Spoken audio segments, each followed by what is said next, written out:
Alleloia. Faly miarabanao indray amin'izao fotoana zao ny tenako mpanompon'Andriamanitra ny irina miaraka aminao. Saotra ny tompo indray tsika fa nomeny an'ity fotoana ity fa tsika amantatra ny sitrapony hitombo hatrany amin'ny fahamarinana ny tenin'Andriamanitra. Ndatsika hivavaka metraka amin'ny fotoana eo am-pelantan'Andriamanitra sy saotra azy koa ny amin'ity fotoana izay nomeny antsika androany ity. Saotranao indray izay Jehova Andriamanitra rainay amin'izao fotoana izao fa nomenao fotoana afaka hifampizara indray ny fahamarinana ny teninao sy ny sitraponao mba hampahery anay, hampatanjaka anay ho lehilahy sy vehivavy mahery ao aminao Jesosy. Dia tahio ny teninao raha ho toriana amin'ity fotoana androany ity mba tena hampatanjaka anay, hampatanjaka amin'ny fiainam-panahinay mba tena ho hita sa hijoro vavolombelona anao zay Jesosy amin'ny zavatra rehetra. Dia tahio ny teny ary ombainy fanatrianao izao fotoana fampizarana izao. Dia misaotra Tompo. Amen. Alleluia. Manona ny fiadanan'ny Tompo anapaka omponao. Dia faly tafahoana aminao indray amin'izao fotoana izao amin'ny alalan'ity horonan-peo ity. Androantsika rahalahy sy anabavy dia hijery loha hevitra anankiray hoe mitady olona sahy mijoro Andriamanitra. Mitady olona sahy mijoro Andriamanitra. Mitady olona sahy mijoro Andriamanitra. Rahalahy sy anabavy izao fiarahantsika amin'Andriamanitra izao dia tsy hoe miaraka fotsiny. Tsy hoe miaraka fotsiny dia miaraka fotsiny fa misy zavatra tian'Andriamanitra iseho eo amintsika dia ny fahasahintsika mijoro amin'ny sitrapon'Andriamanitra. Ny fahasahintsika mijoro amin'ny sitrapon'Andriamanitra. Firifiro moa rahalahy sy anabavy, firifiro ihany hoe olona mitondra ny anarana kristianina. Firifiro ny olona milaza mahalala n'Andriamanitra. Firy ny olona tena mitony tena fa mpanompon'Andriamanitra. Fa firy amin'izy ireny koa sahy mijoro amin'ny sitrapon'Andriamanitra. Firy amintsika izao. Enina izaza mitory aminao ary dia ao anatin'izany. Firy amintsika no sahy mijoro amin'ny sitrapon'Andriamanitra. Mora mitony tena fa kristianina. Tsotra kely mitony tena fa kristianina rahalahy sy anabavy. Mora zany. Fa ny mijoro amin'ny sitrapon'Andriamanitra kosa ahoana? Ahoana ny fijoroana amin'ny sitrapon'Andriamanitra? Ka eo foana ilay zavatra ifampizarantsika tamin'ny tenin Jesosy hoe tsy izay rehetra miantso hoe tompoko no hiditra amin'ny fanjakan'Andriamanitra, fa izay rehetra manao ny sitrapony raiko izay any an-danitra. Ka eo zany afaka miantso tompoko daholo tsika rahalahy sy anabavy. Afaka miantso tompoko tsika tahiny tompo tahiny Jesosy. Afaka fahasoavan'ny tompo afaka mifampiarahana zany fiadanan'ny tompo ao aminao Tsotra miteny an'izany rehetrarehetra izany rahalahy sy anabavy fa zao amin'ny fotoana anankiray andrasan'Andriamanitra hijoro amin'ny sitrapontsika. Ao anatin'ireny manao ao ny zasy ianao. Manao ao ny zasy ianao fa tsy maintsy misy zany amin'ny fiarahana amin'Andriamanitra satria nahoana ny fiarahana amin'Andriamanitra rahalahy sy anabavy dia tsy hoe fiarahana amin'Andriamanitra dia hoe zavatra mandehandeha ho azy fa misy zavatra hatrehany io. Satria ny olona tsy miaraka amin'Andriamanitra tsy mitovy fomba fijery amiko sy aminao izay mino an'Andriamanitra. Ny sitrapon'Andriamanitra arahantsika tsy mitovy amin'ny sitrapon'ny Andriamanitra izay arahan'ny olona. Ka rehefa tsy mitovy ny fomba fijery amin'ny fotoana anankiray, tsy mitovy ny fomba fisainana, tsy mitovy ny zavatra inoana, tsy mitovy ny faharesen-dahatra. Ny olona mbola te handeha amin'ny fahotana fa ianao eo ny sitrapon'Andriamanitra. Mila hijoroanao. Eo ny tena ahitana hoe kristianina marina ve ianao. Eo ny tena ahitana hoe tena matahotra an'Andriamanitra marina ve ianao. Eo ny tena ahitana hoe tena olon'Andriamanitra marina ve ianao. Ka mitady olona ohatr' izany Andriamanitra rahalahy sy anabavy. Mitady olona sahy mijoro Andriamanitra mba tena ho hita hoe tsy anarana fotsiny ity kristianina ity Tsy anarana fotsiny za miaraka amin'Andriamanitra. Firifiriny ny olona kristianina raha lasana vavy fa manao kolikoly. Firifiriny kristianina fa mijangajanga. Firifiriny kristianina mangalatra. Firifiriny kristianina mandangy. Zany rehetrarehetra zany a tsy tanteraka misy ilay vavaka nampianaran'i Jesosy manao hoe manamasina ny anaran'i Jehovah Andriamanitra rainao. Ilay vavaka nampianaran'ny tompony hoe rainay izy any an-danitra ho amasinina ny anaranao.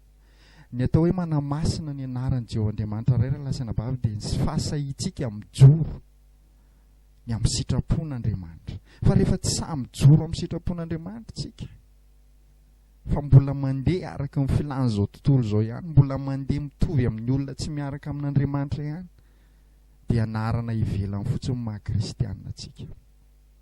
Anarana ivelany fotsiny hoe kristianina zasy ianao. Naiza ianao mivavaka, ninninona fombafomba efa vita tamiko sy taminao. Fa rehefa tsy miseho izay fahasahiana mijoro amin'ny sitrapon'Andriamanitra izay, dia karazany haingohaingony fotsiny sisa ny anarana maha-kristianina. Karazany fombafomba fotsiny sisa ny zavatra natao amiko sy taminao. Rehefa tsy miseho izay hoe tena hoe maha-kristianina anao izay, dia eo amin'izay fahasahianao mijoro ho an'Andriamanitra.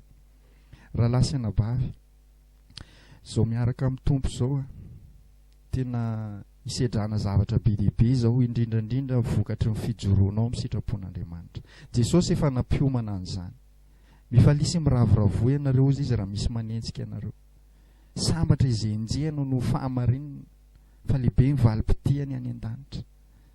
Raha misy manenjika ianareo dia fantary fa za efa nenjehany taloha anareo izy Jesosy.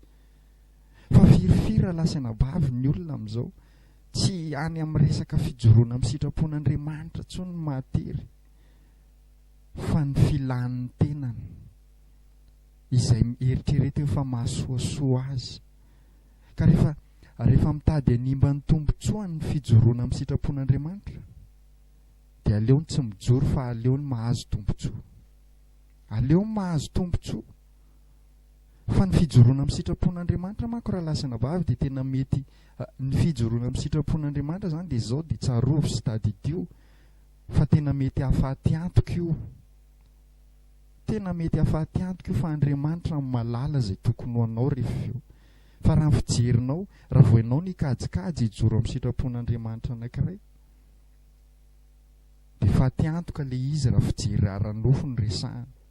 Raha fijery aran'nofo ny resahana, misy fotoana hoe raha tsy mandaingandainga kely ohatra raha mivarotra ianao, dia raha vao tsy mandaingandainga kely dia tsy mahalafo.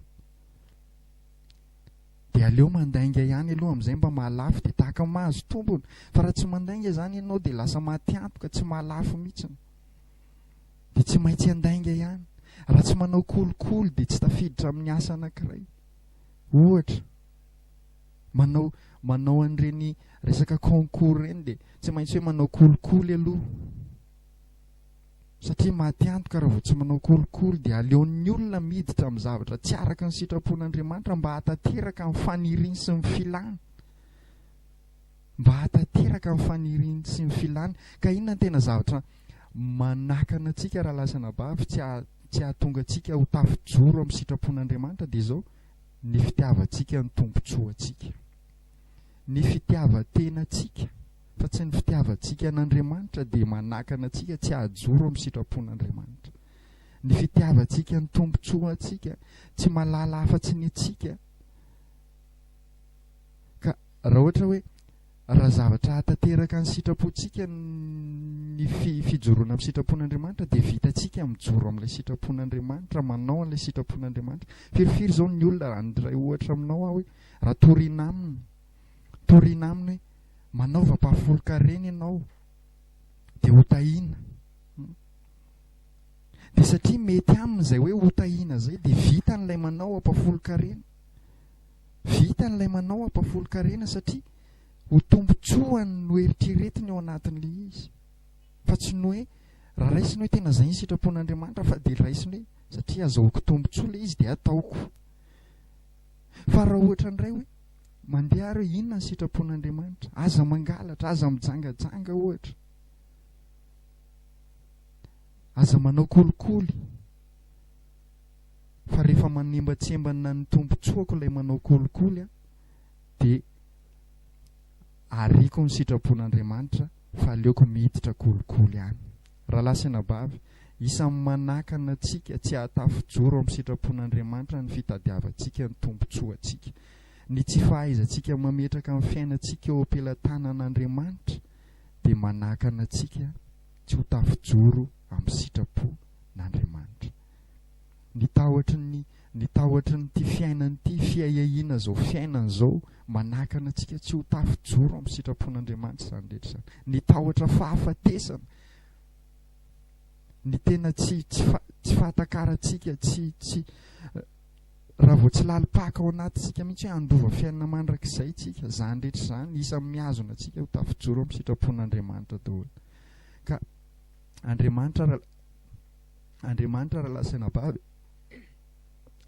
Andriamanitra rahalahy sy anabavy dia mitady olona samy mijoro amin'ny sitrapony. Andriamanitra mitady olona tsy matikena maso olona. Andriamanitra mitady olona tsy matahotra olona fa samy mijoro amin'ny sitrapon'Andriamanitra. Mba ho izasy ianao anie izany rahalahy sy anabavy. Ary amin'ny fotoana tena hitan'ny olona samy mijoro amin'ny sitrapon'Andriamanitra tsika, dia rehan'ny olona amin'ny fahefany io Andriamanitra io. Rehan'ny olona hoe tena velona izany Andriamanitra izany. Rehefa zasy ianao no hitan'ny olona fa tena samy mijoro amin'ny sitrapon'Andriamanitra, fa tsy ilay hoe kristianina anarana fotsiny, tsy ilay hoe kristianina mba mivavaka fotsiny. Be dia be nge rahalahy sy anabavy mivavaka fa tsy mijoro amin'ny sitrapon'Andriamanitra izany. Be dia be nge mivavaka fa mijangajangy. Be dia be nge mivavaka fa mbola manompo sampy. Izany rehetrarehetra izany manetry ny voninahitr'Andriamanitra daholo. Fa amin'ny fotoana anankiray misy olona samy mijoro amin'ny sitrapon'Andriamanitra. Izany olona izany maneho fahaveloman'Andriamanitra eo amin'ny manodidina azy. Ary izany olona izany ho famonjena ny hafa izany. Ho famonjena ny hafa ny olona anankiray izay samy mijoro amin'ny sitrapon'Andriamanitra, satria manomboka hisy olona voakasika Andriamanitra koa. Satria eo ny fanatrihan'Andriamanitra. Tsapan'ny olona hoe tena misy fahefana izany Andriamanitra izany. Amin'ny fotoana rahalahy sy anabavy zasy ianao tena samy mijoro amin'ny sitrapon'Andriamanitra, dia izao ny zavatra tena pahirizako anao. Izao ny zavatra tena pahirizako anao.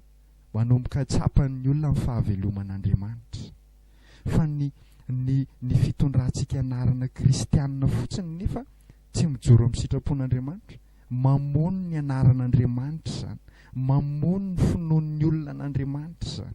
Lasa tsisy valerany amin'ny olona izany Andriamanitra izany. Rehefa hoe sady efa mitondra anarana kristianitsika, nefa mbola misy ara vao may ratsy noho ny olona tsy kristianina.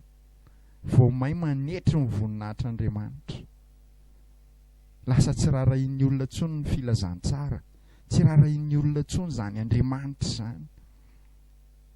Fa zasy ianao rahalahy sy anabavy, natsontsika hanamasina ny anaran'i Jehovah Andriamanitra iray. Sahy mijoro ianao. Ho ao aminao ny herin'ny fanahy masina, sahinao hijoro tahaka an'ireo apôstôly tamin'izany. Tsy natahotra hatramin'ny fahafatesana. Tena samy mijoro hatramin'ny fahafatesana. Dia andao nge tsika mamaky tenin'Andriamanitra mba hijerentsika an'izany fahasahiana mijoro izany, izay olona tadiavin'Andriamanitra. Mila olona samy mijoro Andriamanitra rahalahy sy anabavy. Aza mipetraka fotsiny tsika hoe kristianina, fa tena asehoy fa velo izao Andriamanitra iarahanao izao. Asehoy fa tena makatohan izao Andriamanitra izao ianao. Izao ny zavatra tena mba hifampizarako aminao rahalahy sy anabavy.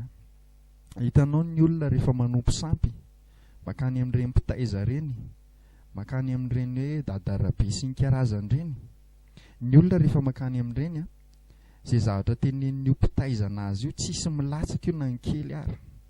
Rehefa miteny io mpitaiza io hoe mandro amin'ity zavatra ity ianao amin'ny alina, dia arinao le rano makany menatsimo varavarana, dia tonga rehefa maraina ianao dia izao ny ataonao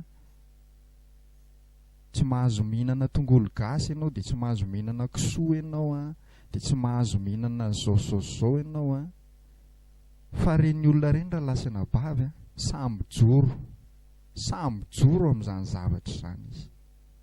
Samby joro amin'ny sitrapony dadarabe izy, samby joro amin'ny sitrapony satana izy. Firifiry ny olona raha lasana bavy, samby joro miteny ratsy eny an-dalana eny. Tsy miasa saina aminao zany tsony izy, fa tena hijoronny azy, hijoronny azy. Fa izasy ianao zay kristianina kosa, samby joro amin'Andriamanitra ve tsika raha lasana bavy? Samby joro amin'Andriamanitra ve tsika, amin'ny sitrapon'Andriamanitra? Samby joro ve tsika? Raha mba fantatritsika ny lanjan'izany Andriamanitra izany, ilay nahary ny lanitra sy ny tany, tsy misy Andriamanitra afa-tsy izy. Izy no hitsara ny velona sy ny maty. Nizaniza olona ambony tany, na mankatoa azy na tsy mankatoa azy, dia mbola hiatrika ny seza fiandrianana. Ho tsaraina araka ny asany avy. Izany Andriamanitra izany no hijoroko sy hijoronao. Sa hijoro azy ve tsika?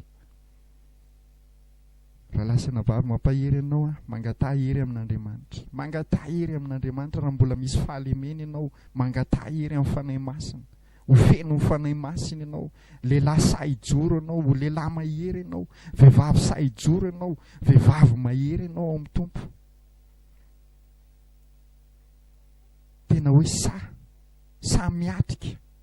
Raha misy fanoherana ny sitrapon'Andriamanitra ka tao amin'ny Jesosy ianao hiatrika an'izany, dia mba tena ho ao aminao ny fanahy masina. Ahery anie ianao manoloana an'izany. Ahery anie ianao manoloana an'izany raha lasana bavy. Dia ndao antsika hijery ohatra anankiray be dia be ny olona izay sany joro an'Andriamanitra ao anaty Baiboly ao. Fa andehantsika hijery tantara anankiray hijerentsika, hakantsika ohatra amin'izany hoe olona samy joro an'Andriamanitra izany raha lasana bavy. Ary mba ho alaintsika tahaka izany, mba ho alaintsika tahaka ny toe-pon'ireto olona reto raha lasana bavy, mba ho alaintsika tahaka, mba ho voninahitra Andriamanitra. Ndatsika hijery tenin'Andriamanitra ao amin'ny Daniela toko 7:1 ka hatramin'ny 7:30. Daniela toko 7:1 ka hatramin'ny 7:30.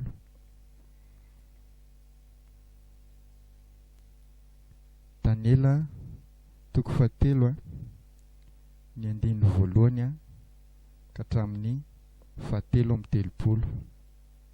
Izao mivaky ny teny amin'ny anaran'i Jesosy. Lavalava ilay tantara fa mahafinaritra koa nefa ilay tantara, fa manasa anao hiaino tsara ny vaky teny. Daniela toko 7:1 ka hatramin'ny 7:30. Nebokadnezara mpanjaka nanao sary olona volamena, 80 kiho ny avony ary 9 kiho ny sakany. Dia natsangany teo amin'ny tany lemaka dora tamin'ny fehiny Babilôna izany. Ary Nebokadnezara mpanjaka naniraka nampamory ny solompanjaka sy ny mpanapaka sy ny governora sy ny andriambaventy sy ny mpitahiry ny volam-panjakana sy ny mpahay lalàna sy ny mpitsara ary ny komandy isa tokony mba hanamasina ilay sary olona efa natsangany Nebokadnezara mpanjaka. Dia nivory hanamasina ny sary olona izay efa natsangany Nebokadnezara mpanjakany solompanjaka sy ny mpanapaka sy ny governora sy ny andriambaventy sy ny mpitahiry ny volam-panjakana sy ny mpahay lalàna sy ny mpitsara ary ny komandy isa tokony. Ka dia nitsangana tandrefiny sary olona izay efa natsangana Nebokadnezara ireo, ary dia nisy mpikabary ny antso mafy hoe: izao no lazaina aminareo ry fokom-pirenena, ry firenena sy samihafa fiteny.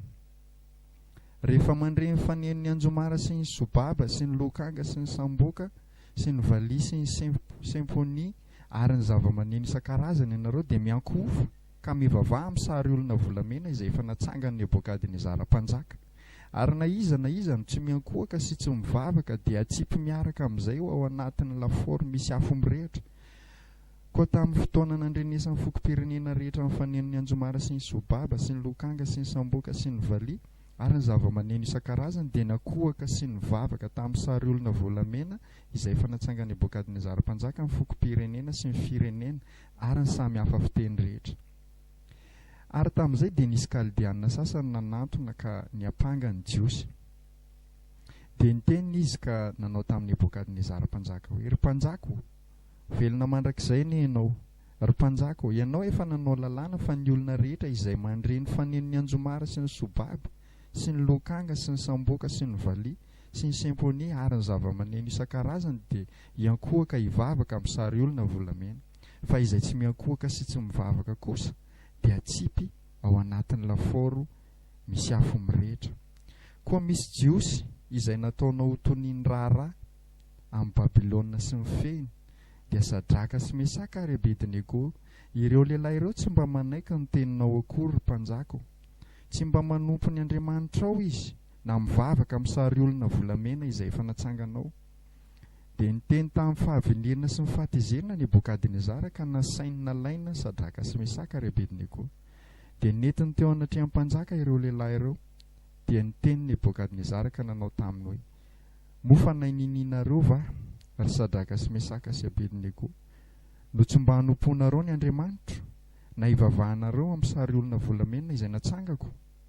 Ankehitriny raha miomana ianareo amin'izay andrenesanareo ny fanenony anjomara sy ny samboka sy ny valia sy ny symphonie sy ny sobaba sy ny lokanga ary ny zava-maneno isan-karazany, ka miankohaka sy mivavaka amin'ny sary olona izay nataoko dia tsara izany. Fa raha tsy mety mivavaka kosa ianareo dia atsipy miaraka amin'izay ho ao anatin'ny lafaoro misy afo mirehatra. Ary iza moa izany Andriamanitra avonjy ianareo amin'ny tanako izany? Dia namaly Sadraka sy Mesaka ary Abednego ka nanao tamin'ny mpanjaka hoe: ry Nebokadnezara, tsy misy antony tokony hamalinay ianao akory ny amin'izany zavatra izany. Indro ny Andriamanitra izay tomponay dia mahavonjy anay amin'ny lafaoro misy afo mirehitra sady hamonjy anay amin'ny tananao ry mpanjako. Ary na dia tsy izany aza, aoka ho fantatrao ry mpanjako fa ny Andriamanitrao dia tsy ho tompoinay ary ny sary olona volamena izay natsanganao dia tsy hivavahanay. Dia feno fahatezerana Nebokadnezara ka niova ny tarehany tamin'ny Sadraka sy Mesaka ary Abednego dia nasainy nafanaina ho impito mihoatra ny famana azy ny lafaoro. Ary izay lehilahy matanjaka indrindra tamin'ny miaramila no nasainy namatotra ny Sadraka sy Mesaka ary Abednego sy nanipy azy tao anatin'ny lafaoro nisy afo mirehitra. Dia nafatotra ireo lehilahy ireo nefa mbola teny amin'ny ihany ny lobany sy ny akanjony ary ny kapotiny mba amin'ny fitafiany hafa koa. Ka dia natsipy teo anatin'ny lafaoro nisy afo mirehitra izy. Ary satria mafy ny tenin'ny mpanjaka ka natao mahamay indrindra ny lafaoro dia matin'ny lelafo ireny lehilahy izay nanipy an'ny Sadraka sy Mesaka ary sy Abednego. Ary izy telonahy ireo, Sadraka sy Mesaka sy Abednego, dia voatsipy apatorina teo anatin'ny lafaoro nisy afo mirehitra.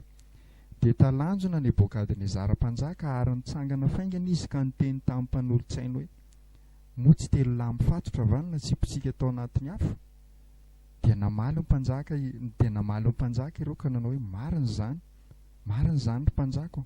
Ary hoy izy: ka no indro aho mahita efa-dahatsy mifatotra mandehandeha eo anaty afo, nefa tsy maninona akory izy, ary ny fijery ilay fahefitra dia toa zanak'ireo Andriamanitra. Dia nanatona ny varavaran'ny lafaoro nisy afo mirehitra Nebokadnezara ka niantso hoe: ry Sadraka sy Mesaka sy Abednego, mpanompon'Andriamanitra avo indrindra, mivoaka avy aty.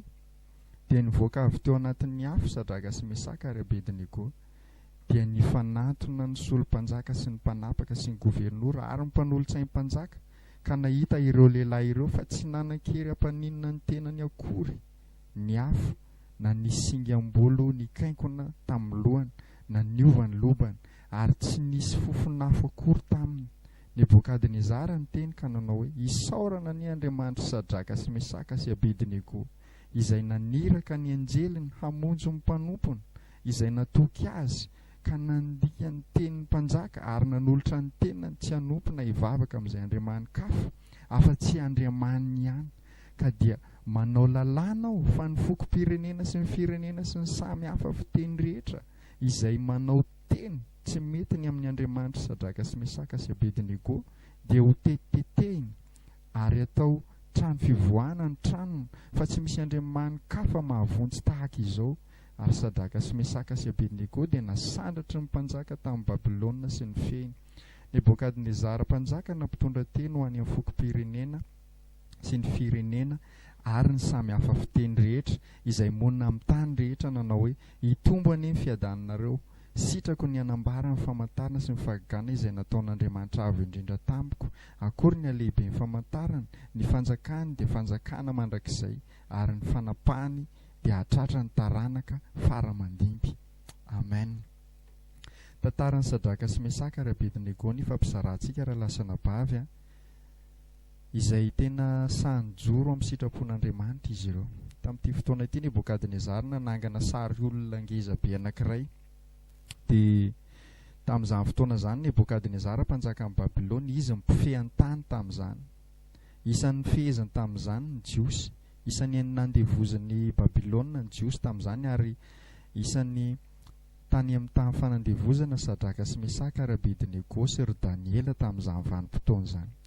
Dia nanangana sary olona be ty Nebokadnezara ty mpanjaka ty, dia namoaka lalàna izy hoe rehefa amin'ny fotoana maneno tsofina ny mozika, misy mozika tsofina zany, dia izay olona rehetrarehetra eo dia mila miankohaka amin'io sary volamena, io sary olona volamena natsangany Nebokadnezara io daholo, mila miankohaka amin'io daholo. Dia tamin'ny fotoana amin'izay nitsofina ny mozika, dia niankohaka ny olona afa-tsy 3 lahy ihany, anankitelo ny tsy niankohaka, dia Sadraka sy Mesaka ary Abednego. Sadraka sy Mesaka ary Abednego. Dia nisy niteny tany amin'ny mpanjaka, Nebokadnezara mpanjako, misy 3 lahy tsy mety mankatoa ny teninao ao, tsy mety manaraka ny teninao, tsy mankatoa anao. Dia atsoy aty izany ozy izy Nebokadnezara, dia nentina teo anoloan'ny Nebokadnezara Sadraka sy Mesaka ary Abednego. Fa hoana nareo 3 lahy reto? Nareo 3 lahy ve zany tsy ankatoa anahy? Tezitra Nebokadnezara. Zao no teneniko anareo ozy izy Nebokadnezara. Ho tsofina indray mozika, ka raha mbola tsy miankohaka ianareo dia ho atsipy any anaty lafaoro nareo. Fa Sadraka sy Mesaka ary Abednego raha lasana bavy, izy tsy hoe tsy nanaja an'ilay mpanjaka izy, tsia. Eo tsika zany ao amin'ity fiarahana amin'ny tompo ity, tsika mila manana toe-po manaja foana. Fa rehefa zavatra mihoatra mivoana amin'ny sitrapon'Andriamanitra, dia tsika mipetraka manaja, fa tsy manaraka koa, tsy manaraka isika izay zavatra miala amin'ny sitrapon'Andriamanitra. Ary tena niteny ampahendreny izy 3 mirahalahy reo rehefa tezitra Nebokadnezara. Teny ampahendreny izy 3 mirahalahy. Ndinge jerentsika eo amin'ny andininy 420 namaly ny tenin'ny mpanjaka amin'izay zany izy 3 mirahalahy. Izy 3 mirahalahy raha namaly, tsy namaly ampatezerana na hoe zay raha nga tsy ondrika amin'io zany zay manana ny Andriamanitray, zay tsy nanao teny masika na teny hoe mandratra na ahoana, fa tena hoe teny ao anaty fahatoniana tsara sy teny ao anaty fahendrena tsara ny navalin'izy 3 mirahalahy. Ary mila ananantsika koa izany fahendrena zany amin'ny fijoroana amin'ny sitrapon'Andriamanitra raha lasina bavy. Matetika manko rehefa mbola zazazaza ara-panahy zay tsika, dia mora mitrotrotra zay manoloana ny sitrapon'Andriamanitra. Ekeny zany rehefa mbola zaza ara-panahy, matetika ny olona tena mafimafy teny, somary manafitoana olona zay ny fiteniny, fa tsy miteny ampahatoniana. Fa isika mitombo miaraka amin'ny fanahy masina, ka tsara ho alaitsika tahaka zany ny toe-pony Sadraka sy Mesaka ary Abednego. Ary eo anatin'ny fahatoniana koa ny tena ahitana ny olona anankiray hoe tena matoky. Ao anaty fahatoniana, ao anatin'ny firesantsika, fijoroantsika, ao anaty fahendrena tsara, ao anaty fanajana tsara, ao anatin'ny fahatoniana tsara ny tena ho tsapan'ny olona mihitsy hoe olona tena matoky an'Andriamanitra tsika. Fa raha tsika ohatra hoe mijoro ao anaty fahataitairana na mijoro ao anaty fahatezitezerana, dia tsy dia miampita loatra any amin'ny olona ilay fijoroantsika amin'ny sitrapon'Andriamanitra, fa ianao ilay tezitezitra ny hitan'ny olona, olona sarotsaroatony koa tony, olona tsy azo atao ninina koa tony, olona zao koa tony. Fa rehefa amin'ny fotoantsika raha lasana bavy tena tony tsara mijoro amin'ny sitrapon'Andriamanitra, rehan'ny olona amin'ny fanatrihan'Andriamanitra.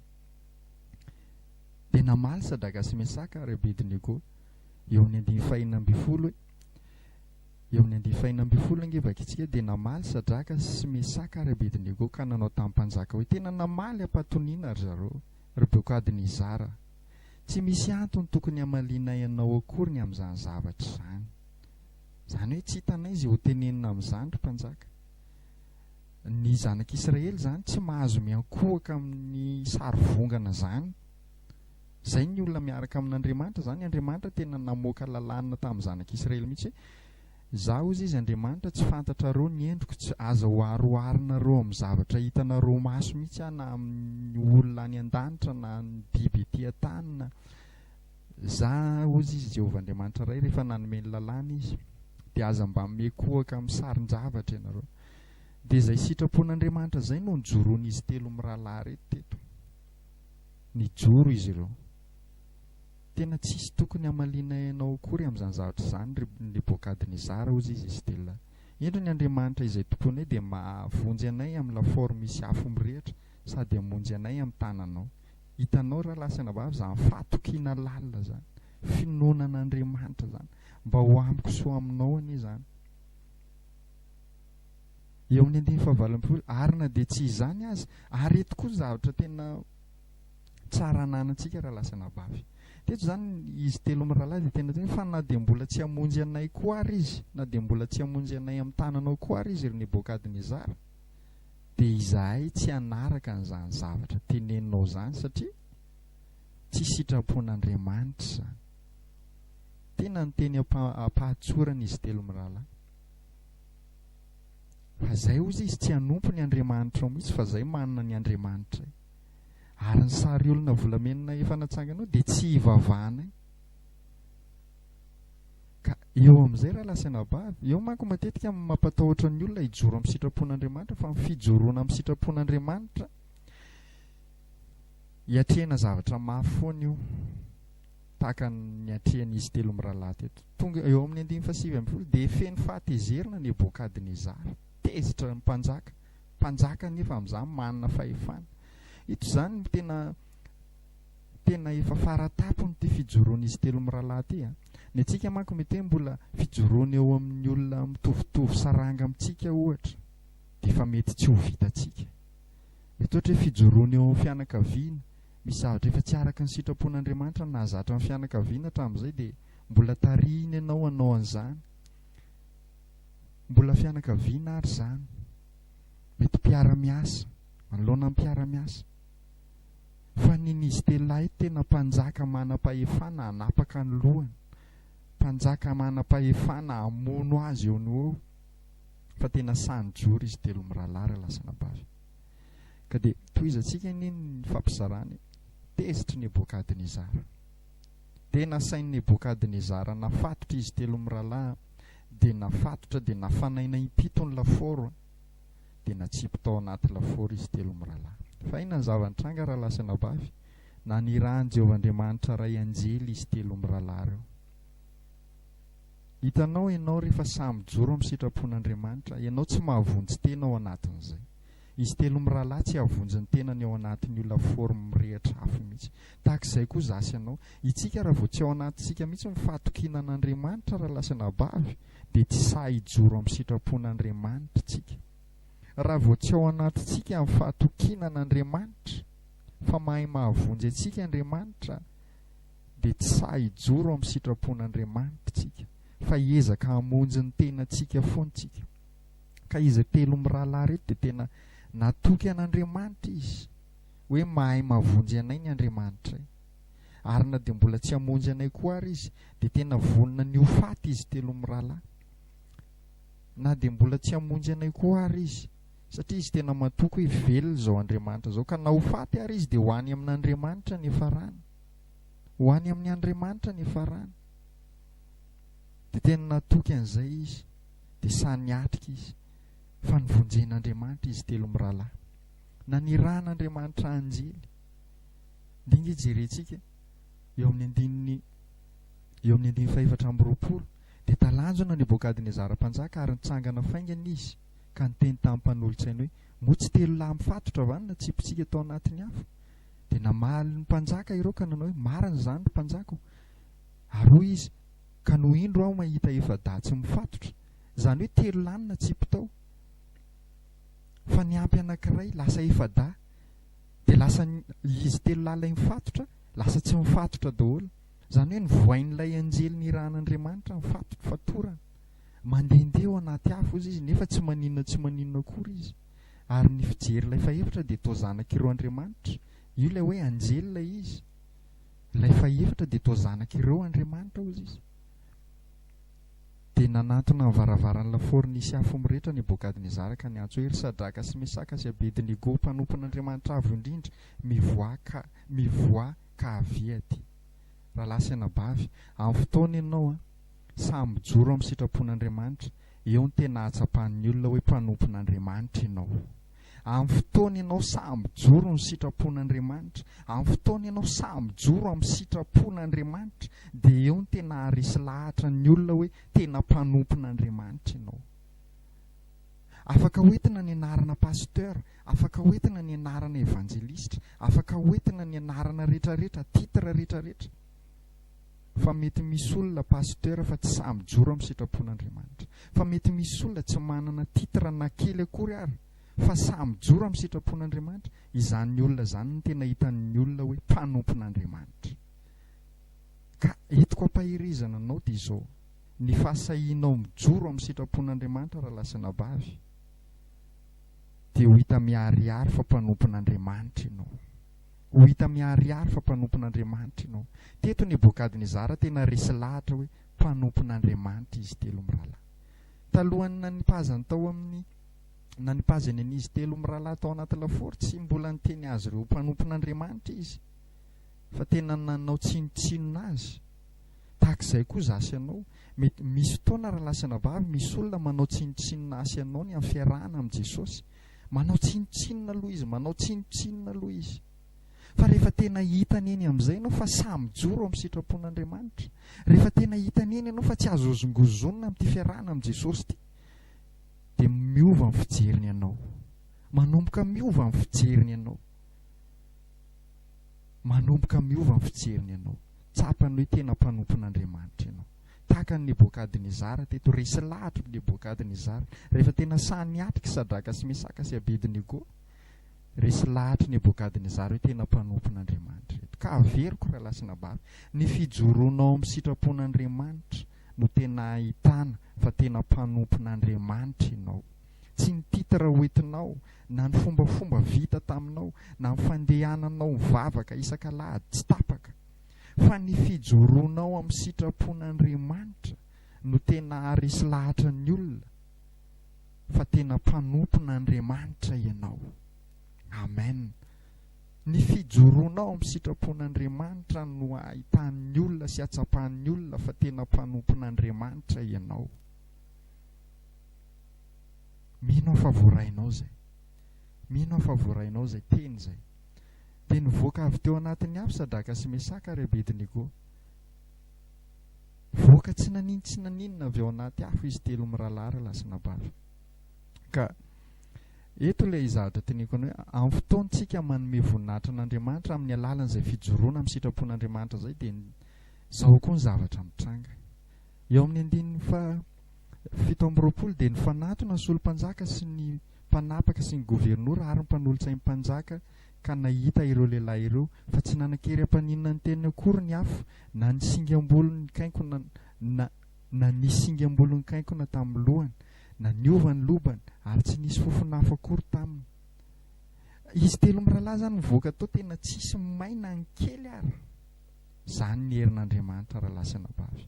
Zany ny herin'Andriamanitra. Mbola afaka asehon'Andriamanitra zany. Andriamanitra tsy miova omaly an'io ary mandrakizay. Tsy afaka kajikajitsika mihitsy zany tsy mahavita an'izany intsony Andriamanitra. Hain'Andriamanitra tao ny zavatra rehetra. Hain'Andriamanitra tao ny zavatra rehetra. Andriamanitra ny tompo-teny farany amin'ny fiainanao raha lasana bavy. Mbola tsy voasoratra amin'ny fahafatesan'ny Sadraka sy Mesaka Abednego teto dia Andriamanitra mihitsy mihazona azy. Rehefa mbola tsy voasoratra koa ny fotoana hafatesanao dia Andriamanitra mihazona anao. Ninona mety fijoroana ataonao, fa Andriamanitra mihazona anao. Andriamanitra mihazona anao. dia eo amin'ny andiny fahavalo amby roapolo amin'izay inona ny zava-nitranga raha lasana bavy eto ilay zavatra tiako tenenina hoe tia nampitaina hoe amin'ny fotoantsika samy joro amin'ny sitrapon'Andriamanitra dia tena ho hitan'ny olona ny voninahitr'Andriamanitra ary rehan'ny olona ny fahaveloman'Andriamanitra. Teto Nebokadnezara tena namoaka lalàna amin'izay Nebokadnezara satria tena resy lahatra izy fa velo zao Andriamanitra ivavahany Sadraka sy Mesaka ary Abednego zao. Noho n'inona vokatra ilay fijoroan'izy telo mirahalahy.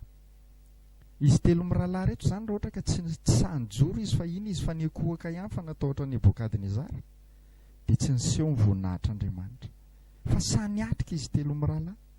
Dia izasy ianao koa raha tena tiantsika hiseho ny voninahitr'Andriamanitra dia sahianao mijoro amin'ny sitrapon'Andriamanitra.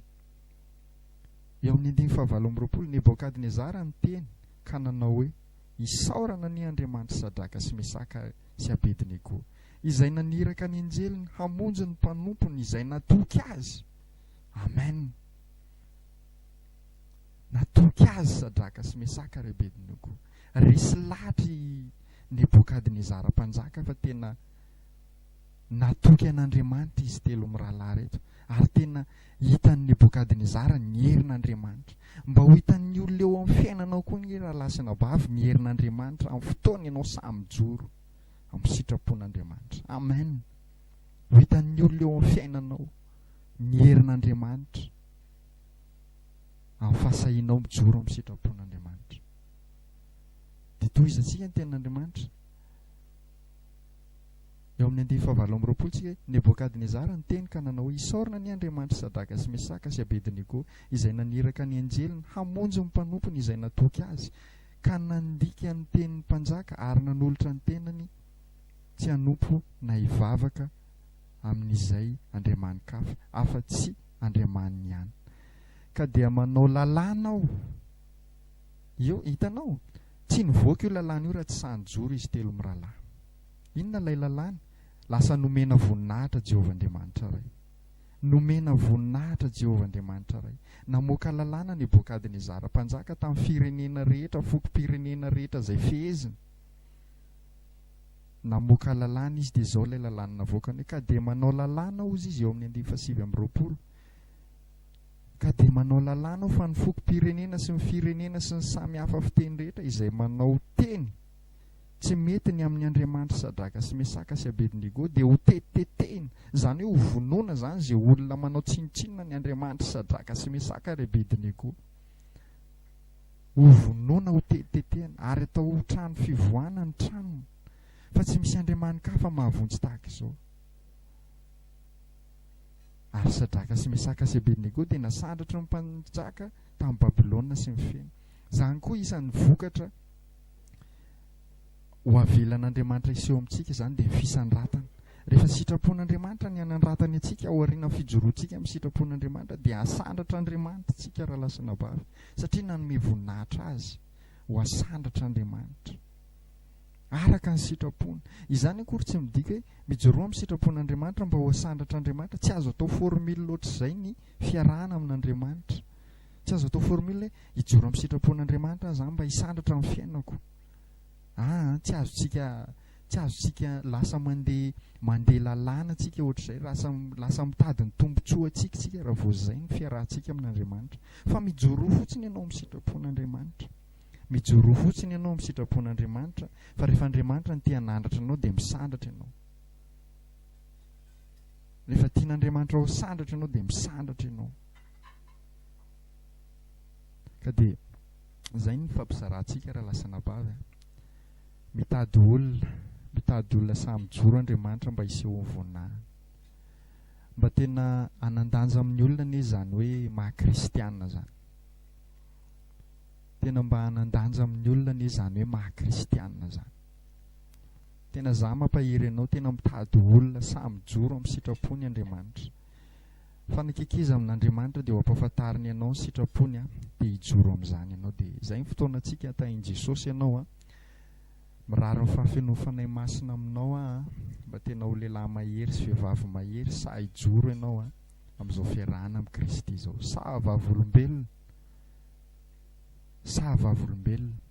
dia mangatahako fahendrena tahaka ny fahendreny Sadraka sy Mesaka ary Abedinego tony amin'ny fijoroantsika amin'ny sitrapon'Andriamanitra, mba ao anaty fahatoniana tsara sy ao anaty fahendrena tsara ny fijoroantsika amin'ny sitrapon'Andriamanitra, fa tsy sanatria lasa ao anaty fahatezerina na ao anaty fanafitohinana olona, fa tena mba horehan'ny olona hoe tena matoky an'Andriamanitra tsika. Ny olona manko raha lasa nabavy rehefa ozy ny tenin'Andriamanitra hoe teny mora, ny teny malefaka mahatapa-taolana.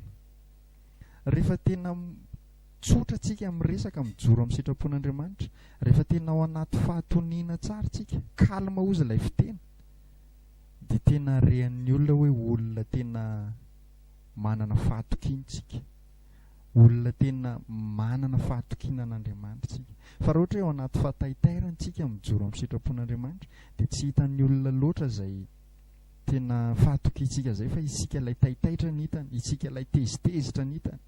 Fa teto Sadraka sy Mesaka ary Abedinego tsy tezitra izy ireo, tsy nisy fahatezerana, fa dia nijoro fotsiny izy hoe inona ny sitrapon'Andriamanitra, dia izay mpanjaka tsy manao an'izany, tena tsy manao an'izany izay mpanjaka, fa tena miala tsiny aminao, fa izay mijoro amin'ny Andriamanitra.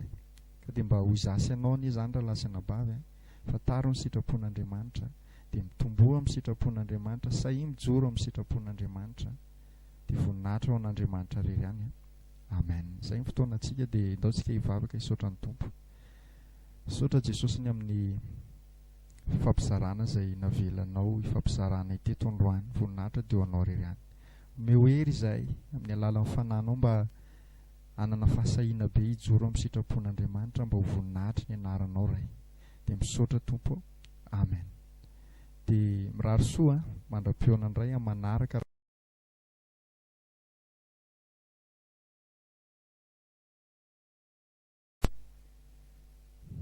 Alleluia. Faly miarabanao indray